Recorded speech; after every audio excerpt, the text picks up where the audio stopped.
Hey y'all, it's Wildfire. I am bringing you this episode today because I am really upset. I am infuriated at the state government of Colorado, specifically the Democratic Party, and its vicious attack on one of its own constituents. So much so that they've refunded her donations, fired her from fundraising, and have a petition to kick her out of the Democratic Party. Now, if you're like me and you're a citizen and you care about democracy and you know the way our democracy in this country works, um, that's kind of a big deal. But apparently, the Democrats of Colorado think that if you don't align with their ideology, if you don't subscribe to certain ideas, then you're not welcome. You're not welcome in your own political party. So I think that's a big deal. And I want to talk to you guys about it today. So, yeah, this is the episode. Let's go.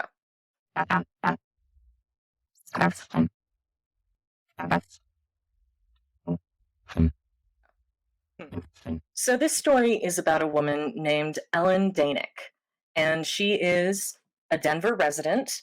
She's a Democrat, and she's a precinct organizer for the Colorado Democrats, right? This woman is highly intelligent, very, very well versed in politics and in the local government and the local goings on of our legislators. She is very politically savvy and has been using her skills to help the Democratic Party in the place where she lives, right? This isn't so crazy. This is, most parties are pretty excited to have constituents like that, ones that want to be involved. The only kind of government that doesn't want involved citizens is not a democracy, okay? And that's what we have here in America. The Democrats of Colorado may have missed that message because they're operating a lot like authoritarian tyrants, really. It really is uh, kind of Maoist what they're doing, in that they're kicking out a member of their own party because she has wrongthink. Her thoughts are not acceptable to them. Her beliefs are not acceptable to them. And we'll get into what her beliefs are shortly, and we'll get into what's been said about her. But I've got to say, I've met a lot of people in the past year or so who are Democrats and have been lifelong Democrats and feel that the party doesn't represent them anymore. But they don't resonate with the Republicans, so they call themselves politically homeless. And I can't tell you how many liberal people I've really met that are leaving the Democratic Party because they have this wrongthink. And now, apparently, if you have wrongthink and you're a Democrat, you might not be allowed to be. Or they might attack you viciously and slander you in the media, in social media. It's insane what is being done to this woman who is a tax-paying constituent, an active member of our local community. This could be any one of you. She is such a responsible constituent because she's concerned about gender ideology and what it's doing to our nation, like so many of us.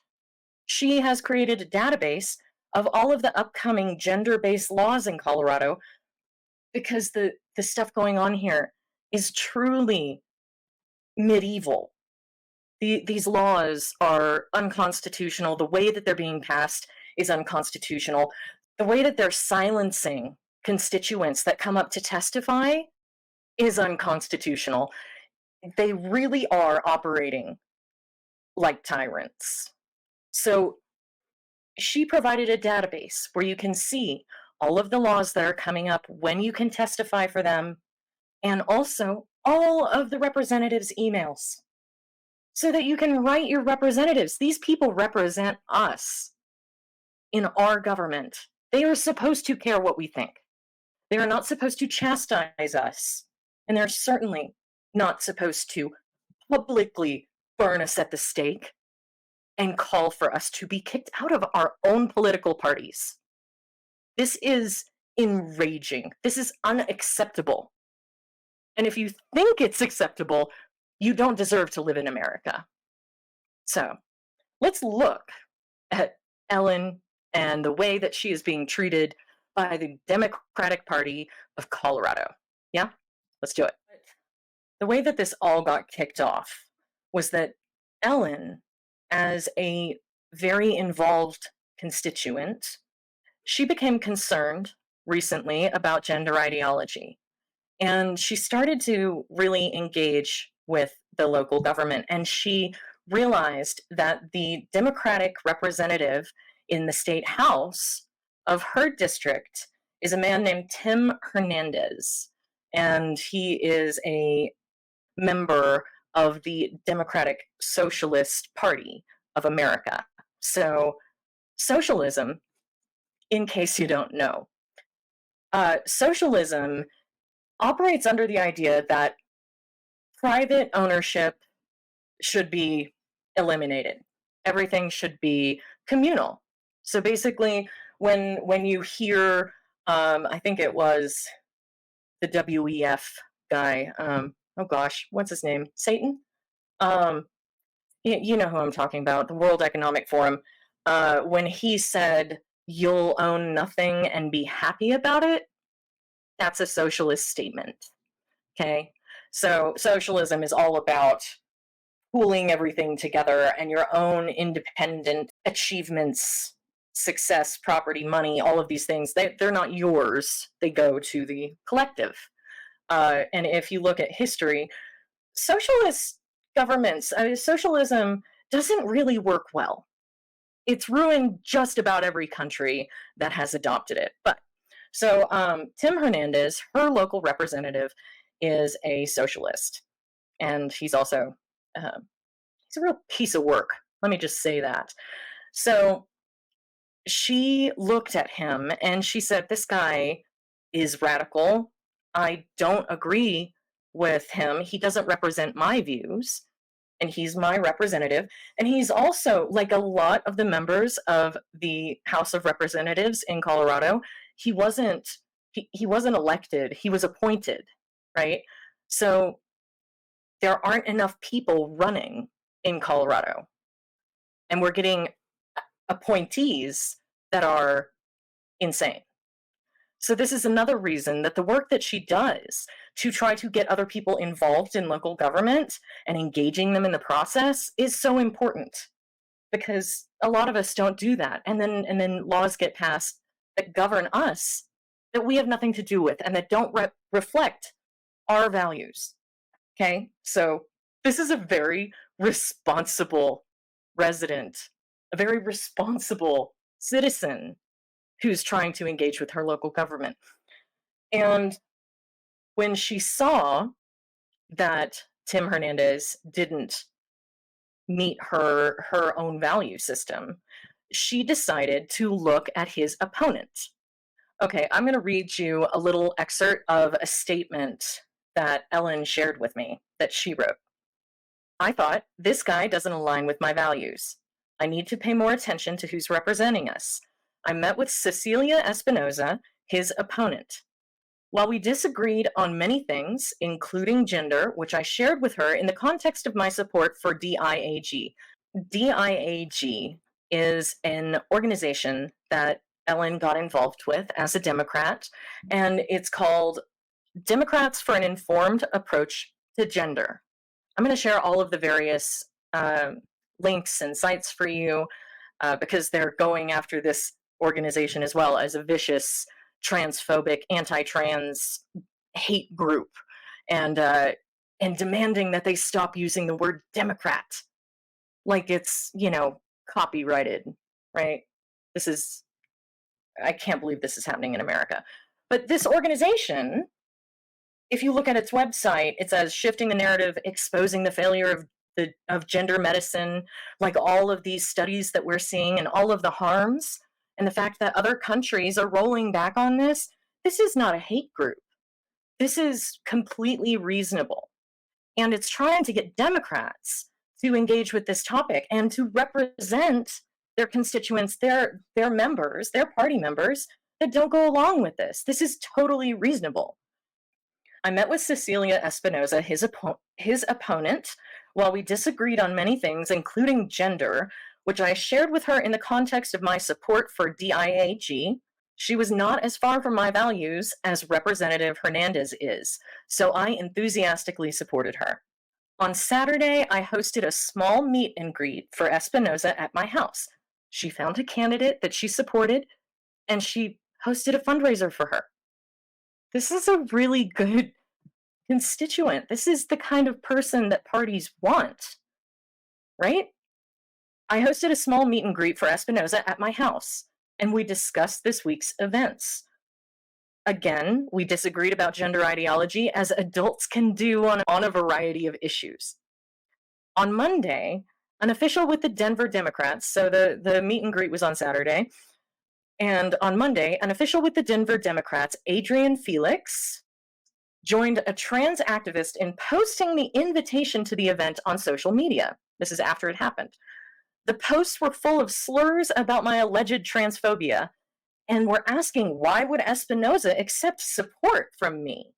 I will note that the invitations posted included a QR code that allowed people access to my home address.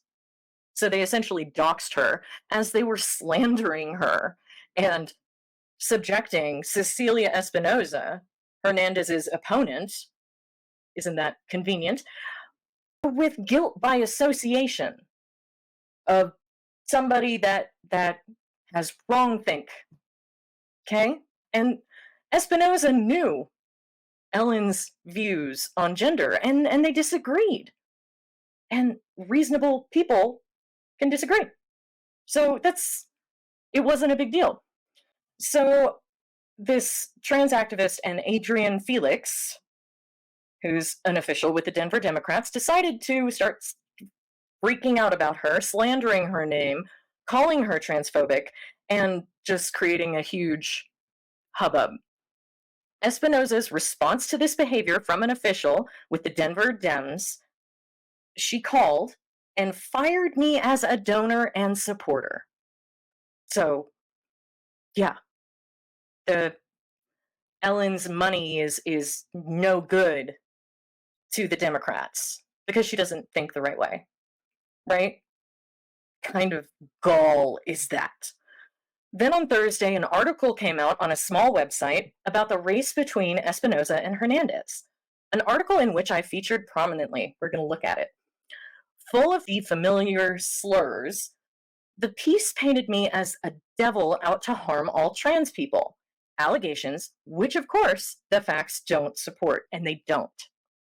And today, the chair of the Denver Democrats has issued a statement alleging this past week, and this is a quote, "This past week, it has come to light that some individuals with a history of vicious, transphobic activism have become involved with the Democratic Party of Denver.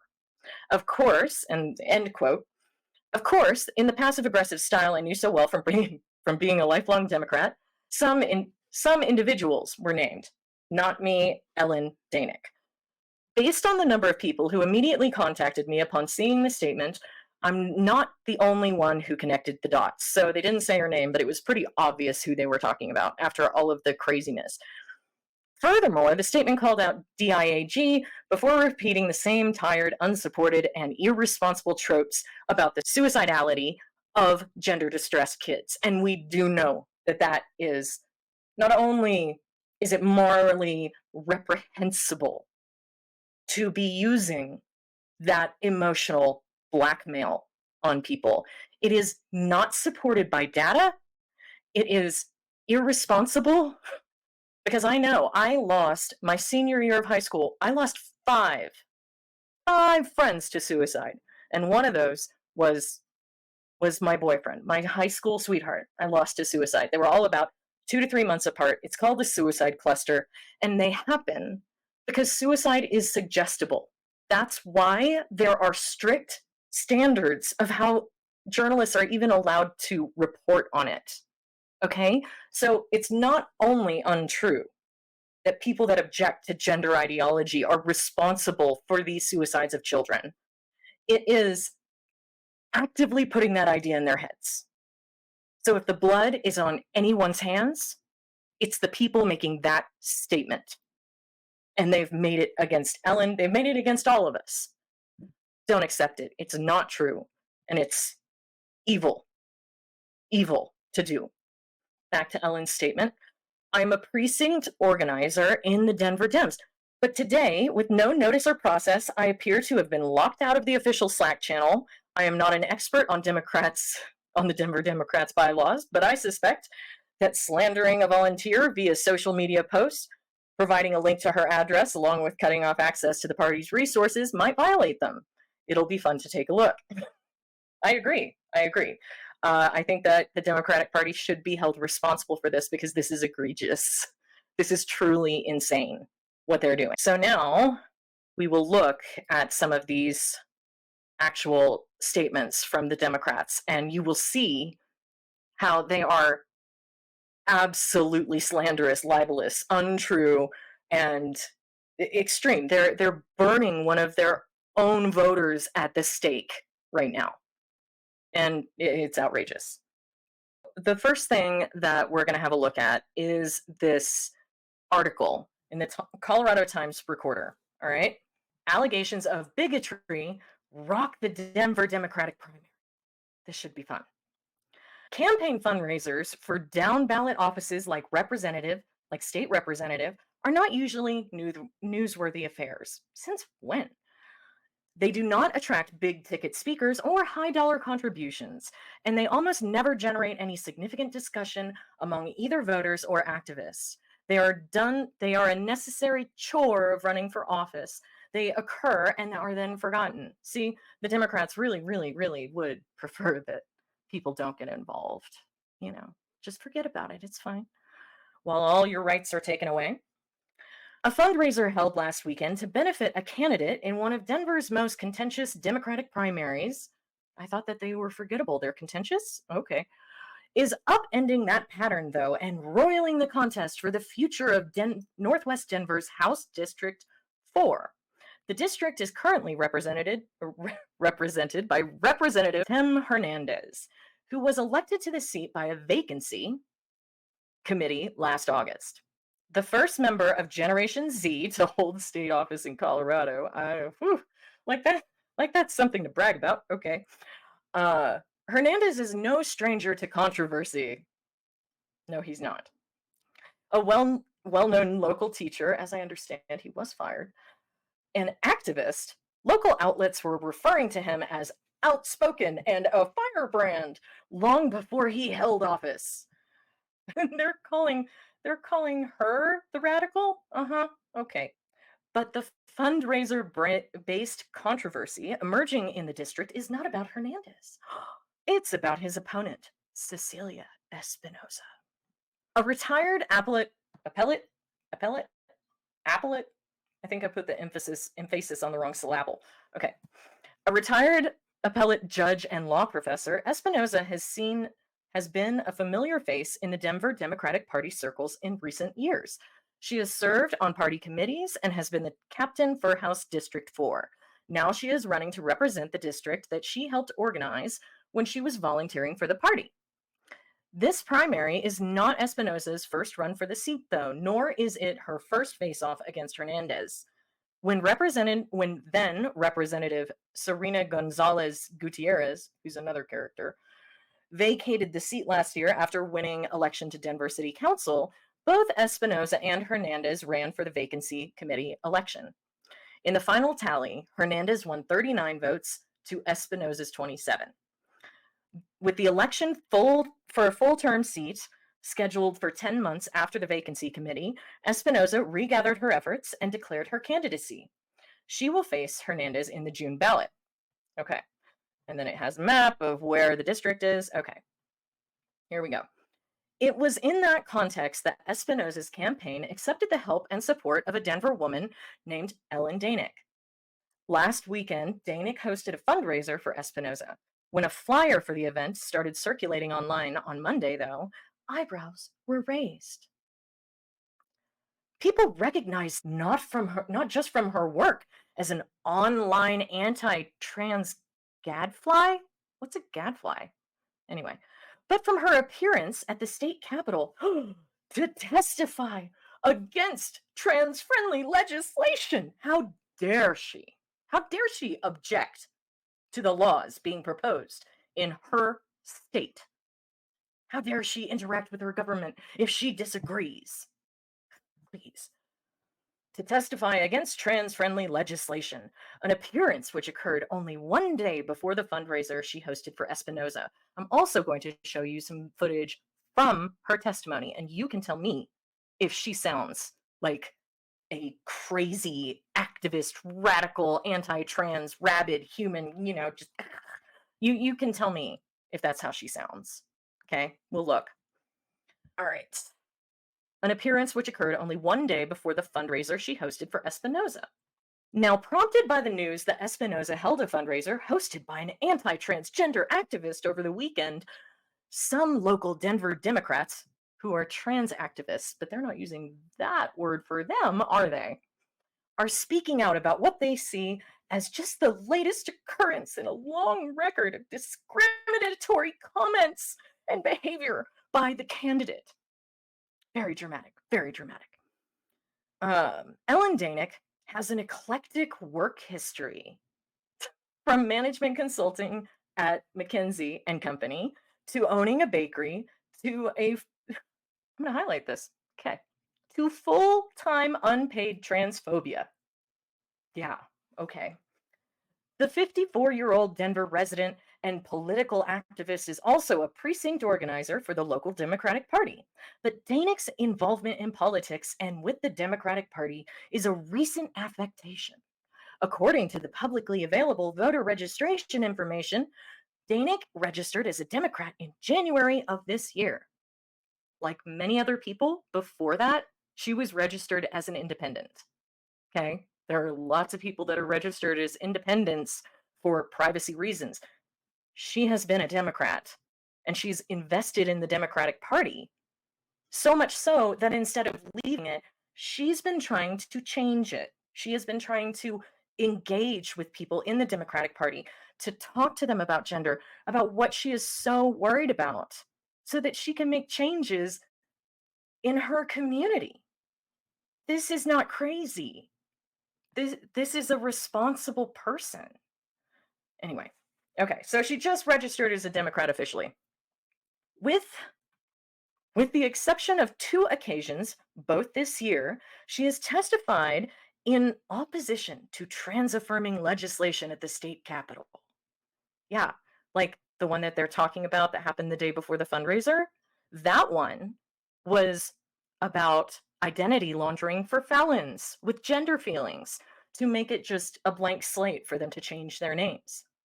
Terribly, terribly unreasonable to object to that. All right. She's testified in opposition to trans-affirming legislation at the state capitol.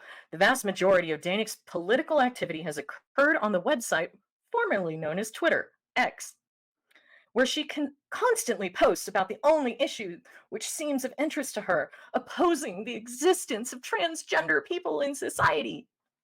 My God, objecting to trans ideology is not the same as saying that people with gender identity issues should not exist. Okay? Opposing the existence of transgender people in society. What a sentence. Since joining the website in October 2023, Danik has tweeted roughly 1,000 times, and nearly every one of those posts has been about her issue of choice, though a small handful have also been about climate change denial. Oh my God, this is okay. She regularly responds to the platform's most prominent anti trans voices like J.K. Rowling and Jordan Peterson, and routinely engages with Colorado's furthest right legislators like Representative Ken DeGraff. Danick also provides online legislative resources, form letters, and the like. That database is awesome. I highly recommend it if you're in the Colorado area. She'll send you a link to it. Form letters and the like to help other Coloradans more effectively oppose trans-friendly policies. Oh my God. When I called her for this story, Danick chose not to comment. I wouldn't comment either, but she's going to comment today. We're going to have her on. The only other political activity Danick is known to have engaged in is her support for Cecilia Espinoza, whom she has caucused for, nominated at County Assembly, and hosted last week's fundraiser on behalf of. When news of Danick's support for Espinoza trickled out online, yeah, they didn't exactly trickle, it was not greeted warmly in online Democratic circles. The right people didn't like it. It's 2024, and I quote, and we have Denver Democrats having fundraisers hosted by anti-trans activists. Okay, let's think about that sentence. Let's take the trans stuff out of it, right? We are having Denver Democrats having fundraisers hosted by some other issue, right? By somebody that disagrees with an issue. That's normal. You can't have fundraisers, you can't have gatherings for a party if you have certain beliefs. That's not how this works. Okay. Anyone endorsing Cecilia Espinoza care to explain why you're supporting a candidate that surrounds themselves / takes money from people like this? Tweeted Adrian Felix, formerly the elected secretary of the Democratic Party of Denver, with a screenshot of one of Danick's transphobic tweets.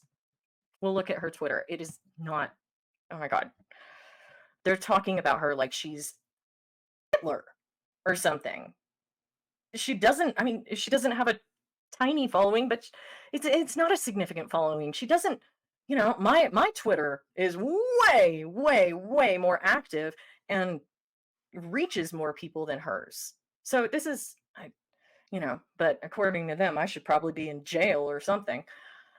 Both Espinoza and Hernandez can boast of endorsement from elected officials and other prominent Colorado Democrats. When I called Espinoza to ask about her connection to Danick, she denied harboring any bigotry towards the LGBT community. Ellen already told us that, and Ellen is not bigoted either, okay?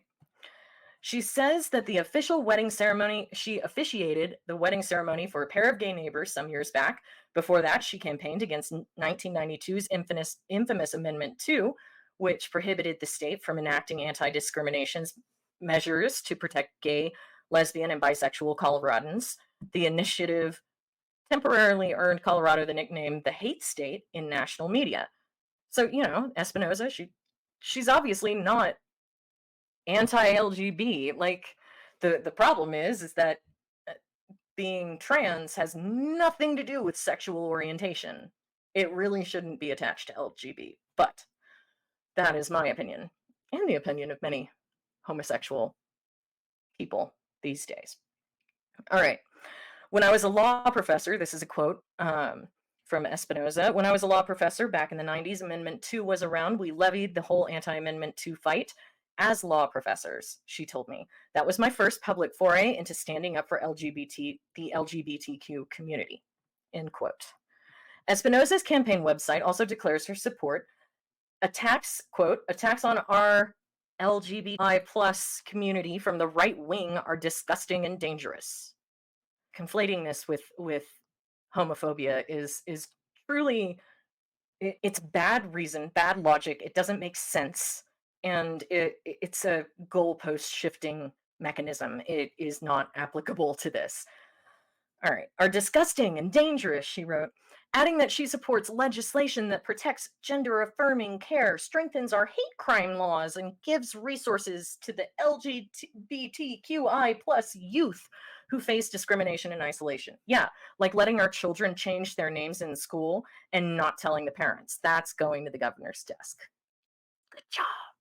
So they just want to, bind and gag us here in Colorado if we object. We're not allowed to object. Okay. I asked Espinoza if, despite her own credentials and stated position on the issue, she could understand why some local Democrats were troubled to learn of her association with Danick. Danick is not like super well known. I mean, she's just a resident. She's a concerned citizen.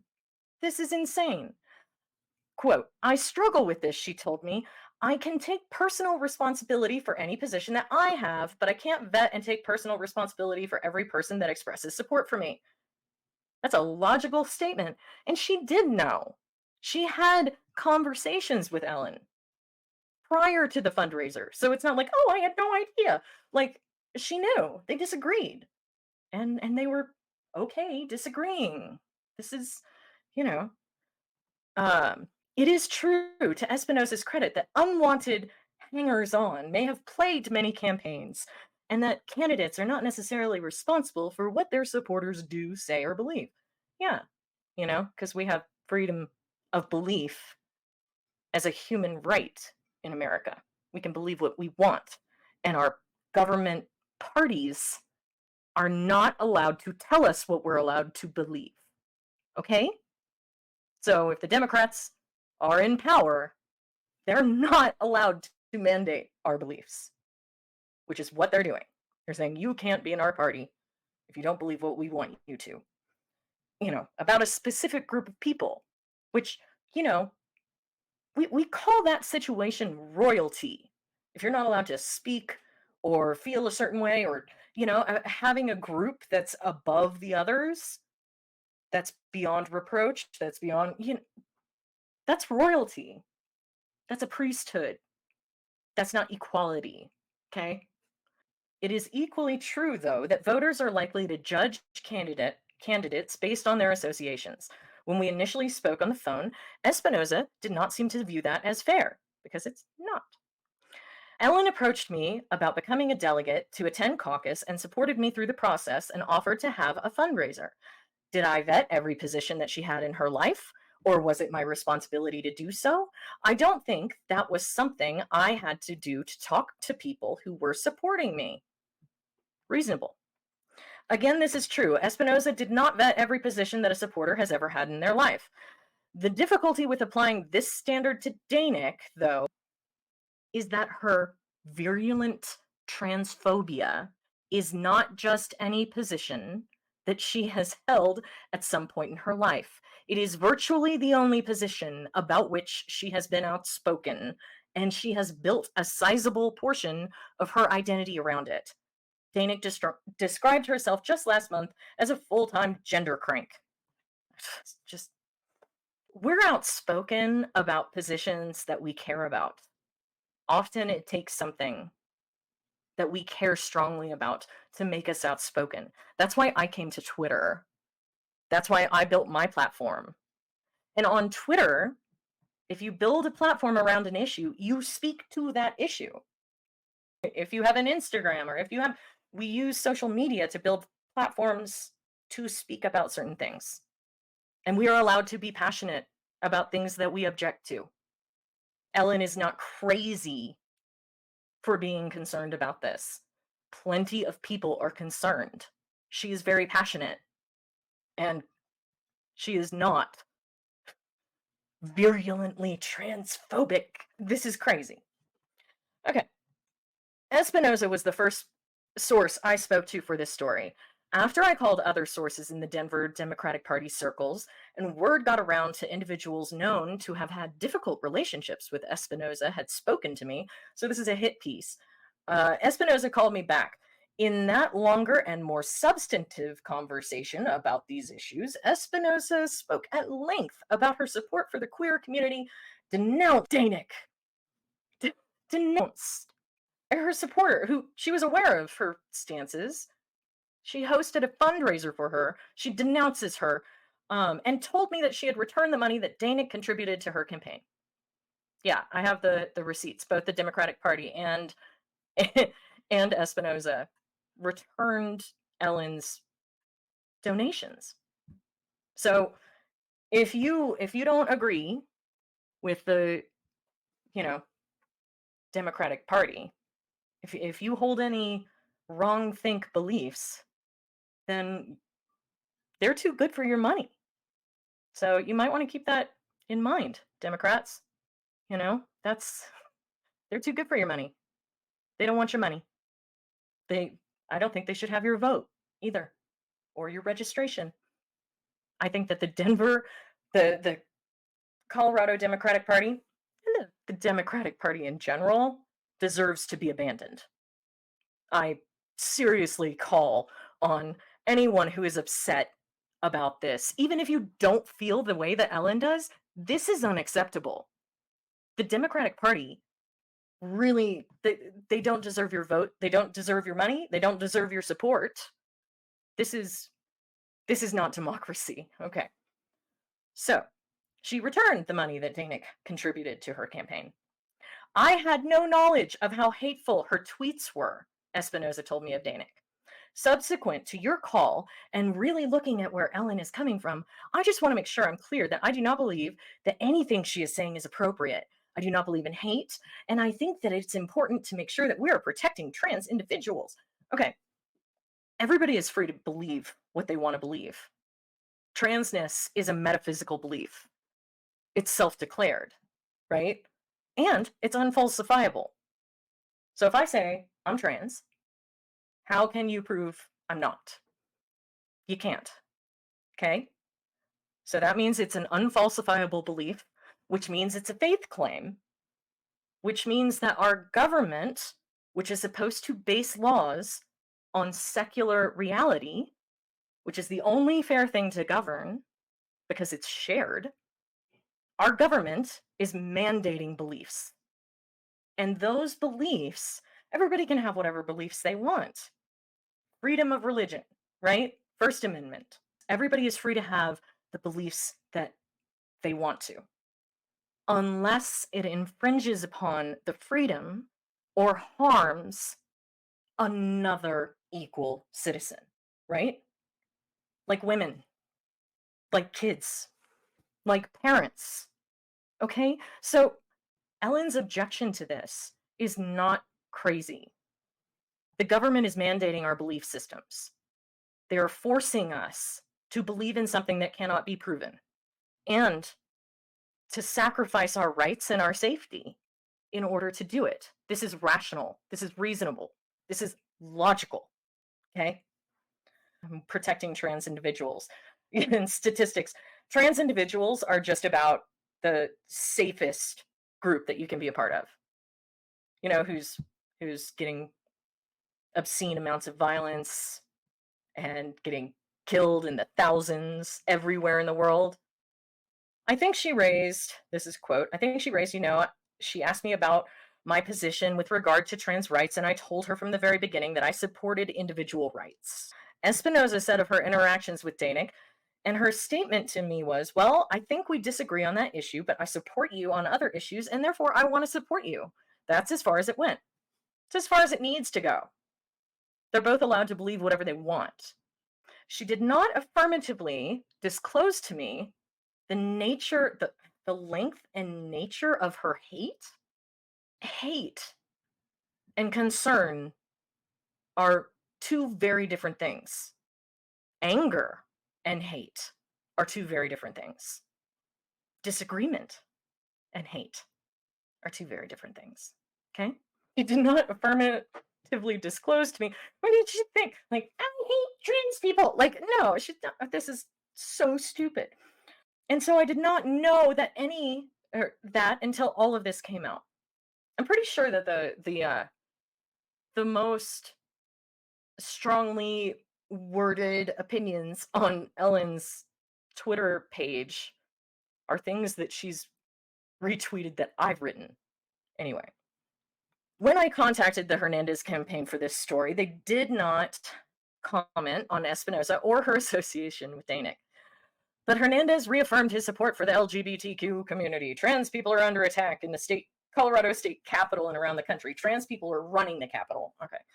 I stand firm in solidarity with trans people, which is why I proudly voted to expand gender affirming care. Sorry, I have to give him a silly voice. And make it easier for students to update their chosen names and to reflect their gender identities. So, yeah, without telling the parents. Secret names for our kids at schools. We're thrilled. I will continue to fight alongside the LGBTQ community for dignity, justice, and equality as long as I hold office and beyond. All right, so there's Tim, and I guess that's Cecilia. Understandably, Espinoza does not want an affiliation with one bigoted supporter to overshadow her campaign. She is running, she says, because her career as public servant and her years as a Democratic Party activist have prepared her to bring pragmatic leadership to the State House. She pointed to her roster of endorsers. Part of the reason I believe they have endorsed me is that they've seen over the past 6 years as district captain, I've really worked hard to develop HD4, as long as, you don't have the wrong beliefs. It is her time spent as a party activist, though, and the bad blood she seems to have generated in certain circles around that time, which all but guarantees the dust-up will continue to grow. Since news of her fundraiser with Danick broke, other local Dems have shared their past experiences with Espinoza, alleging a track record of problematic comments and behavior around gender, sexuality, and race. Miss Espinoza, maybe you should just give the gender critical thing a chance, because it sounds like you're really being put through the ringer. Miss Espinoza, you don't deserve this either. You're allowed to accept support from anyone. And this type of pile-on, this type of witch trial is the very thing that many of us are objecting to with gender ideology. You have to be in line, or you will be destroyed. They're trying to destroy you over this. So why don't you be a candidate that will stick up for people that have gender critical beliefs? That's our right. Seems like a good idea to me. Adrian Felix was not surprised to hear that Cecilia Espinoza had a fundraiser with an anti-trans activist.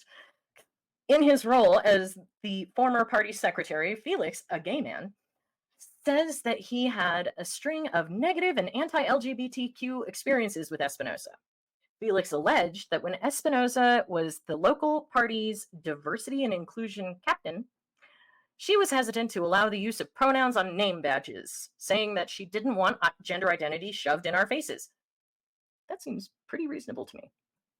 Espinoza acknowledged that she pushed back on the inclusion of pronouns on the name badges, but says her objection was only about the available space on the name badges. Who gives a shit? They're like half-inch badges, and the type on them was very large. When the idea to include pronouns on badges was raised, my immediate reaction was, wait, why? And how are we going to make that fit? Just thinking seriously about the logistics of that. And gender ideology shouldn't be shoved down your throat. She's right. If she said that, allegedly. Espinoza said that she was not up to speed on the issue of pronouns with regard to the trans community at the time, and on account of having retired a few years prior. Yeah, compelled speech. She wasn't thinking that we lived in a country that did that. Once it was explained, I was like, oh, okay, I just don't logistically understand how it's going to fit, but if people want to do that, that would be great. Espinoza noted that she now has her pronouns on her own name badge. This spat over name badges was not the only incident Felix had with Espinoza. The problem with gay Latinos is that they were gay before they were Latino. What? Felix claims Espinoza said, I've been vocal about these instances for years. Okay, so yeah, they're trying to, they're using Ellen as a hit piece, right? Against this. Okay, I've been vocal about these instances for years, so it made sense that she is being supported by those that endanger the lives of trans children. This is slander. This is libel. There is no research that conclusively proves this. I found one of the nation's highest, most respected experts on suicide the other day, and he tweeted out, we have to stop saying this. This is not supported by the evidence. I will find that tweet. This is slander. This is absolutely, absolutely false. those that endanger the lives of trans children. They're calling her a baby killer, rainbow baby killer.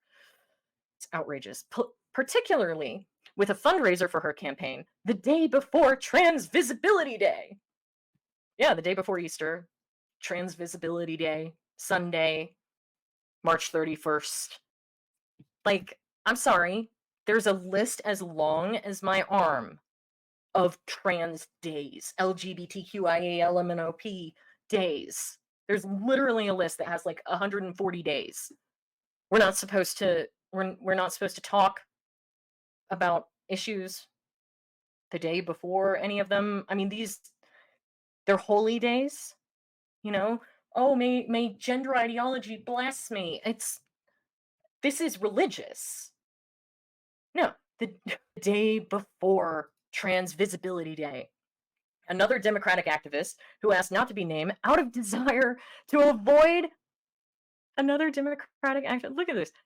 Out of a desire to avoid the squabble of a Denver Democratic primary. He doesn't want to get piled on. People are terrified to speak. Alleged that they've heard Espinoza use the word FAGGOT. When I asked Espinoza about her alleged use of offensive words referring to members of the queer community, she denied it, laughing off the question, and said, "That would be a surprise to all my gay friends." This is, oh my God. All right. So they're attacking Espinoza in all of this, and she is defending herself. You can read this whole thing. I'm not going to read it all out loud. I'm just going to look. Yeah, they're trying to take out this candidate and leave Hernandez in. Yeah, so this is a political hit piece, and they're using Ellen. They're using a woman who is a Colorado Democrat to bludgeon a candidate. All right, that's what's happening. How do you feel about that? Is that the actions of a government that you feel reflects your values? Is that the actions of a party? Do you not know? Because there's more. Yeah. You thought we were done. No, there's more. All right, y'all. So I want to show you guys that article came out, right? Which paints Ellen as a just insane person that's just radical, and she's so unreasonable, and she's just hateful and bigoted and just terrible, right? That came out, and the next day, Ellen woke up to find this, a media statement from the Denver Democrats. Let's look at this, shall we? All right. Media statement. James Reyes, emphasis, syllable, I don't know. Chair of the Democratic Party of Denver affirms unwavering support for the transgender community. Because of course, he has to, pledge his allegiance, the party's allegiance to this ideology, as fundraiser was put on by somebody with critical views of this gender stuff. So he has to reaffirm on behalf of Democrats, strongly condemns transphobic activism. Denver, Colorado, April 5th, 2024. On Sunday, we celebrated the International Transgender Day of Visibility. And Easter too, and Sunday, and lots of things. I'm sure people had birthdays. There were lots of things. This past week, it came to light that some individuals with a history of vicious transphobic activism, again, I'm going to show you her feed at some point, have become involved with the Democratic Party of Denver. I wonder if they ask everybody their views on everything before you volunteer for the Democratic Party. As the chair of the Democratic Party of Denver, I want to affirm our unwavering support for the rights and dignity of transgender individuals. Our party is built on the foundation of inclusivity, equality, and respect for all, regardless of gender identity. It is imperative that we vocalize our support for the transgender community. What about women? Huh? Christians or pagans? Any group, okay? There's lots of critiques of all kinds of groups of people who are Democrats. Why isn't the Democratic Party making statements on their account? Ensuring that every individual feels safe, valued, and included within our ranks. Unless you're gender critical, apparently. I want to make it clear that the Democratic Party of Denver is not associated in any way with groups such as the so-called Democrats for an Informed Approach to Gender, DIAG. Yeah, they sound like a real activist, awful group. Further, these groups are not authorized to use the moniker Democrats. Does he have it copyrighted? Can they not be Democrats? They can't be Democrats and hold different views? I call upon this group and others like it to immediately cease the unauthorized use of the term Democrats in their organization's name. Just let that sink in, all right? If it's a group of Democrats, are they not allowed to call themselves Democrats? Is it copyright infringement? Are they not allowed to declare a political party? What is that? The Democratic Party of Denver recognizes the unique challenges faced by transgender individuals, particularly trans youth, who are disproportionately affected by high rates of suicide. They're also affected by high rates of comorbid mental health issues.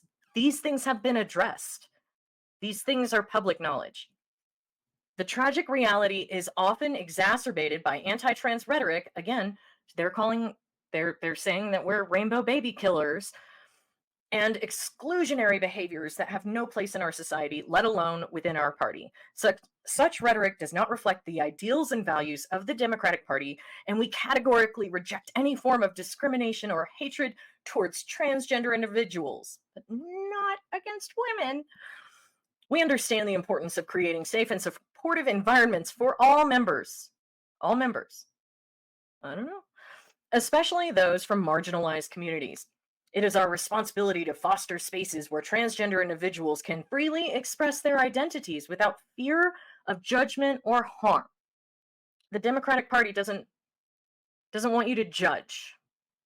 Every responsible human judges. Judgment is good. Having critical thinking skills is good. This is an official statement, y'all. Okay. Our commitment extends beyond words.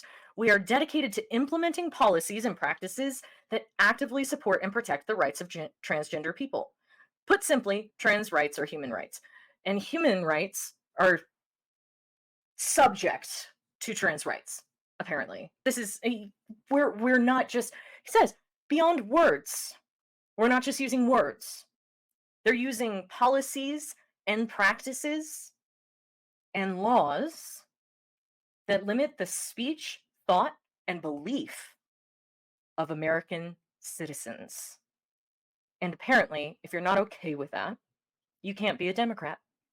To the transgender community, and particularly to our trans youth, we want you to know that you're not alone. The Democratic Party of Denver stands with you. We are committed to fighting against the forces of exclusion and bigotry that seek to undermine your rights and dignity.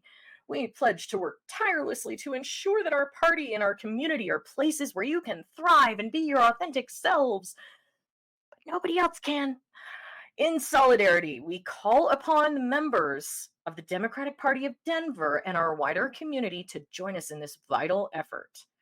Together, we can build a more inclusive, equitable, and compassionate world where every individual, regardless of gender identity, is respected and cherished. Let us move forward with love, understanding, and an unwavering commitment to justice for all.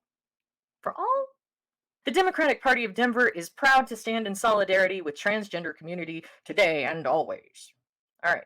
So, this is a volunteer-run organization that seeks to inspire, educate, and activate and recruit citizens of Denver to elect Democratic candidates.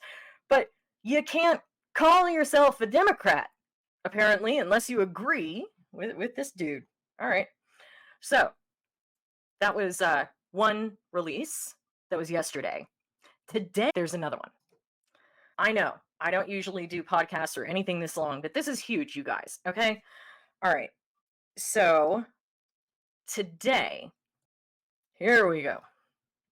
Now, this was put out today by, I want to make sure that by Adrian L. Felix. He was mentioned in the first video. That he was something in the Democratic Party. Anyway, okay, here we go. An open letter from LGBTQ plus Coloradans and their allies. No place for transphobia in the Democratic Party. To all it may concern, we, the undersigned, are proud members and allies of the LGBTQ plus community. In light of such recent revelations detailed in this article, that's the one we just read, of a Democratic state house candidate associating with a notorious anti-trans activist and reportedly having a history of anti-LGBTQ comments and actions. So, yeah, they want to determine what comments and actions a person is allowed to make. We call on the Democratic Party leaders to make it clear the Democratic Party is no place for homophobia and transphobia. On March 30th, 2024, before Transgender Day of Visibility, as if you're not visible, Jesus. A self-proclaimed trans exclusionary radical feminist, TERF. All right, self-proclaimed. Yeah, well, self-proclaimed women and self-proclaimed men and self-proclaimed non-binary people. Self-proclaimed is kind of, your whole thing, isn't it? All right.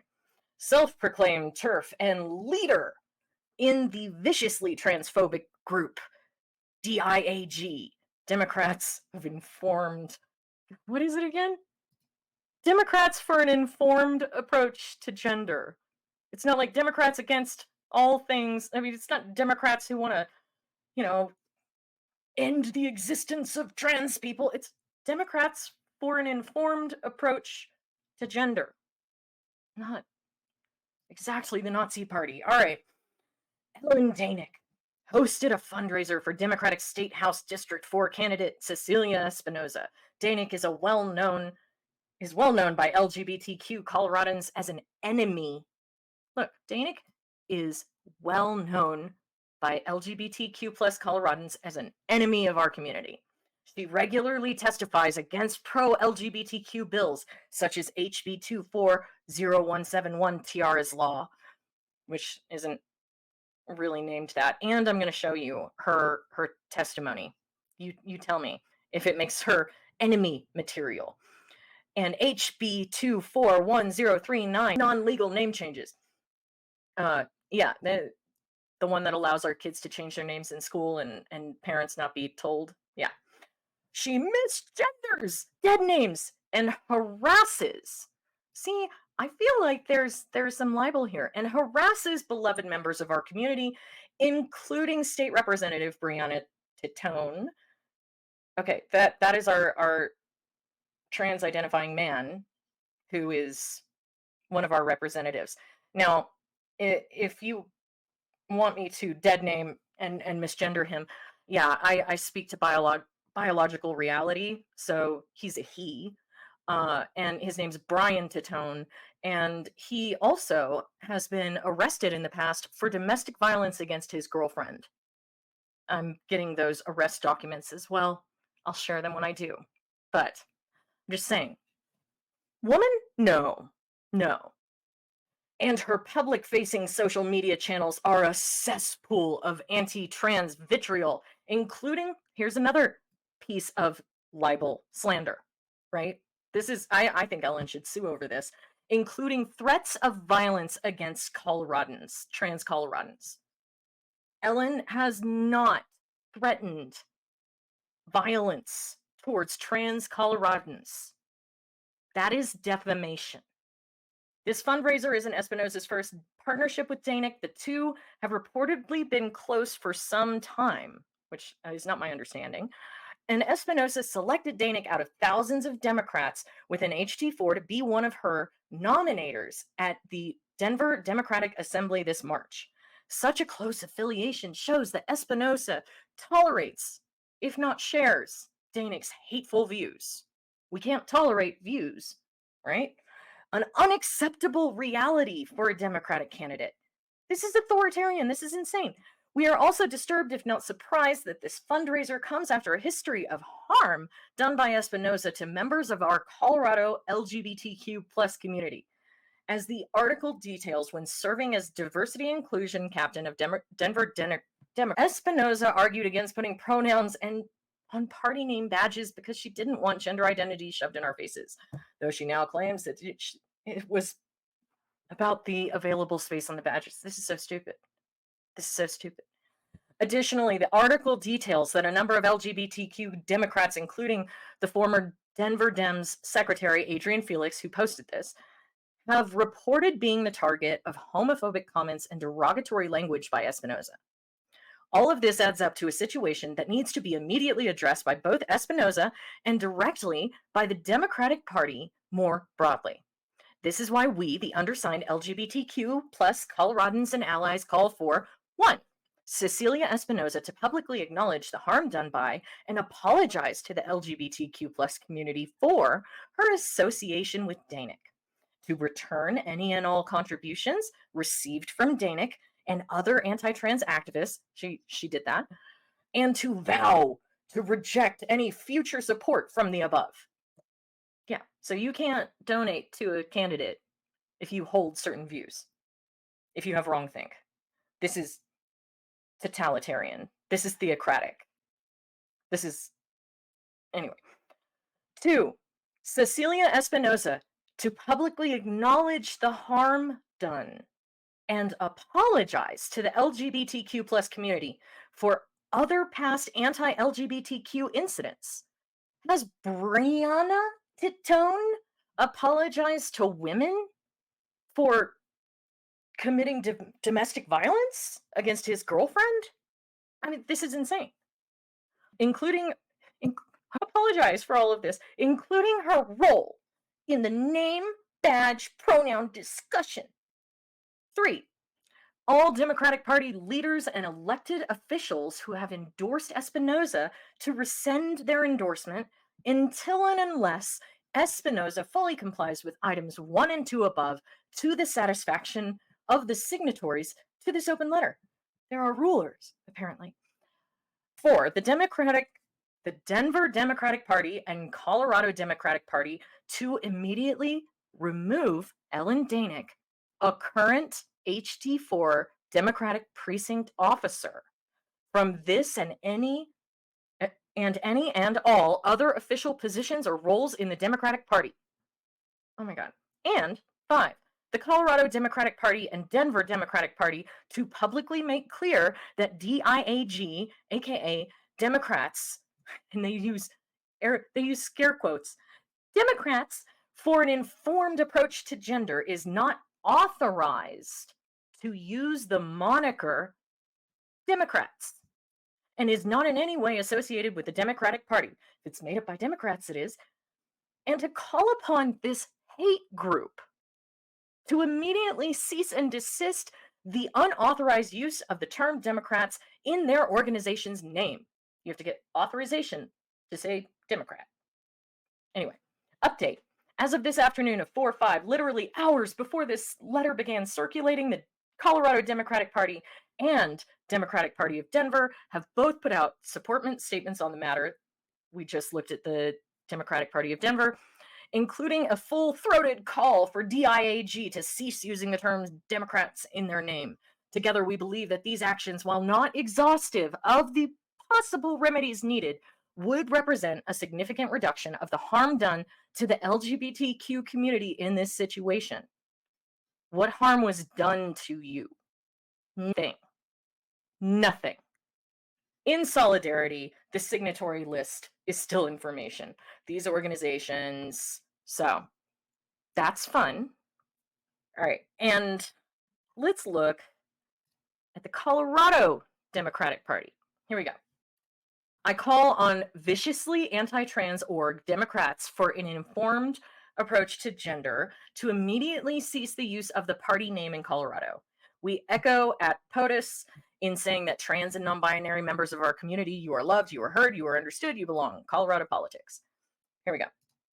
Colorado Democratic Party chair condemns anti-transgender group Democrats for an informed approach to gender. And this group is only under attack because Ellen is associated with it. Anti-trans organization touts 4 chapters in Colorado. Seems like people might share this belief, this feeling, this idea. CDP chair calls for the organization to cease use of the party name. Colorado Democratic Party chair Shad Morib, I don't know, condemns the use of the party name in anti-trans legislation. Democrats for an informed approach. Anti-trans organization, Democrats for an informed approach to gender, and uses authority granted to his position in CDP Rules 1.1b to call for the organization to cease the use of the word Democrats in their organization name. I think people should abandon the Democrat Party over this. Quote, out west, we live and let live, and we fight for our friends and family. Our transgender community members deserve the same safety and welcome in the Democratic Party as anyone else. Except if you are not into gender ideology, anyone else other than that. And I call on this viciously anti-trans organization to cease use of our party name to support their hate-filled agenda. Sorry, I just feel, when he says out west, I just feel like I should give him a Western accent. Said CDP Chair Shad Morib. Transphobia has no place in Colorado Democratic Party. To our trans and non-binary members of our community, we echo President Biden's words from his 2024 proclamation on Transgender Day of Visibility. You are loved, you are heard, you are understood, and you belong. All right. That was weird. Okay. According to a map posted on the organization's website, DIAG touts 4 chapters in Colorado. Per chapter, per the chair's determination, must immediately cease usage of the party name in their organization title. The chair will bring this matter to the attention at the next state central committee. This is the shit that they're using our government time, our tax dollars, to do this. All right. And we'll follow up with additional action should this request not be immediately accommodated. Tell you who I think should do immediate action. Ellen. I think she should sue the Democratic Party. All right. I know this is super long. I never do long videos like this, but this is going to be a long one, guys. We're just going to go. I am going to show you a couple of clips of Ellen testifying against the bill that is colloquially known as Tiara's Law, right? That was named after a felon who used to be a sex worker and has a long rap sheet that allows felons in Colorado to use gender identity as a good cause for a legal name change, meaning that in most cases, a felon that wants to change their name would go before the judge and say, this is why I want to do it. And the judge would think about what they've done and why they want to do it, and then they would grant it or not. But Tiara's Law, which is on the governor's desk right now, if he hasn't already signed it, Polis, it would allow gender identity to be yep, that's good cause. So we've just read all of these things, painting Ellen as being this crazy, frothing, transphobic monster who's unreasonable and full of hate and has dared to testify as a constituent against legislation that would govern her. That's our right as citizens. That's our responsibility as citizens. This woman has showed up and shared her concern. And we're going to watch 2 clips. And I want you to decide if this woman is insane the way that she's being painted. Okay? All right, so this first one. And the woman that is the senator that is that Ellen is about to look quite slow is Julie Gonzalez, and she's District 34. So let's watch this first clip. See how crazy and transphobic Ellen is. It's my understanding that people change their names all of the time when they get married, and so on and so forth. Do you have that same concern when someone gets married and changes their name, that they're background check will somehow no longer be available or to law enforcement officials? So thank you for the question. Two parts to my response. One is, this is the exact same question that Representative Herod asked This is on January Ellen. 30th, and I'll answer it the way I did then. So the second part of my answer is this. If an individual who's not a felon changes their name because they get married or just because they feel like a new person, that person doesn't have a criminal history that they were convicted of, so they're, by definition, lower risk. If an individual who is a felon wants to change his or her name because they're getting married, they have to go before the judge and demonstrate good cause. Getting married is not in and of itself good cause such that the judge must grant a change to the felon. It's one of the things the judge can weigh when he or she determines if there's good cause to grant the name change. In this case, this bill would privilege one and only one thing to be in and of itself good cause, which is a self-affirmed change of gender identity. So it's not a matter of me being bigoted against trans people and thinking they should be able to change their name. Instead, what I don't want to see is this one reason carved out as the only thing that in and of itself is good cause and requires a judge to grant a name change for a convicted felon. Right now, getting married doesn't do that. Help me understand though, because you keep referring to cis folks who need She didn't to, say six. when they are in the process of updating their name, then they also have to file. Cis folks. You keep talking about cis folks. She gives a totally reasonable, rational, logical argument, and the senator is like, well, you keep talking about cis folks, and no, she didn't mention cis folks once. This is okay. So that's the first one. Oh, whoops. Let's do the second. So yeah, that's this crazy person that the Democratic Party is flipping out about. All right? Did she sound like a loose cannon to you? Did she sound hateful? Or did she sound like a reasonable person? I'll let you decide. Okay, let's watch this one. The previous testimony from proponents stated that there is no, case, that there is no paperwork that needs to be filed with the court in order to demonstrate good cause. Are you talking about for a convicted felon or for someone without criminal history? I'm talking about anybody who changes their name. So there's two different processes. That there is no. Ellen is about to have to explain to this senator why a felon seeking a name change is different than a civilian without a criminal history changing their name. Okay? Let that sink in as you watch. Paperwork that needs to be filed with the court in order to demonstrate good cause.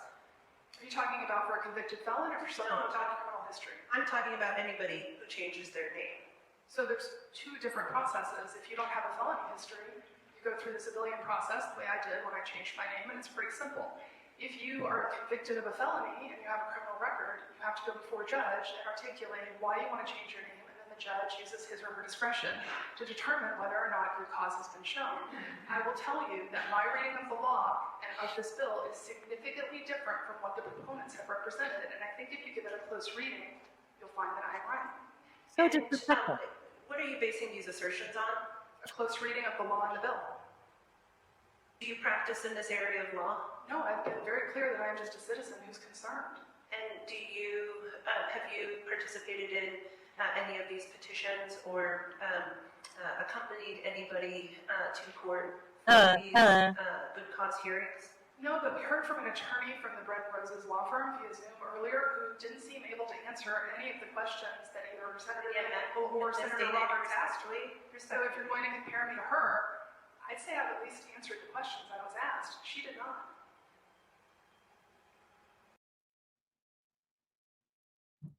Yeah, this is this militant, vicious transphobe that the Colorado Democratic Party is kicking out of their ranks. The enemy. If she's the enemy, are you? If she's the enemy, they're requiring allegiance. They're requiring. We are supposed to object to legislation. This legislation will govern her.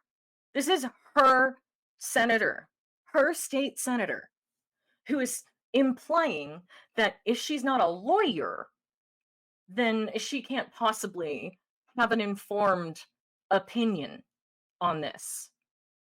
Laws should be understandable by the people that they're supposed to be governing, that they're going to be placed upon. She knows. She's politically savvy. She knows how to read a bill and the law and come up with her own opinion. She is an intelligent person, as you can see. She sounds a lot more intelligent than that senator. So yeah, decide for yourself. You think that woman's crazy and virulent and vitriolic and worthy of being an enemy? Worthy of the Democratic Party having to do all of those things? That whole list of demands? Or is it maybe a tad overkill? Is this maybe a bit ridiculous? I think the Democratic Party does not deserve to have supporters if it won't allow a wide range of viewpoints. Because that's totalitarianism. That's authoritarianism. This is ridiculous. If you're a Democrat and you're watching this and you're cool with it, then, whatever. But if you're not, I think you should leave that party. I think you should abandon it because it has abandoned you. Reason and logic. Okay, we're going to talk to the woman herself now that we've gone through all of this, and we're going to get her viewpoint in just a minute. All right.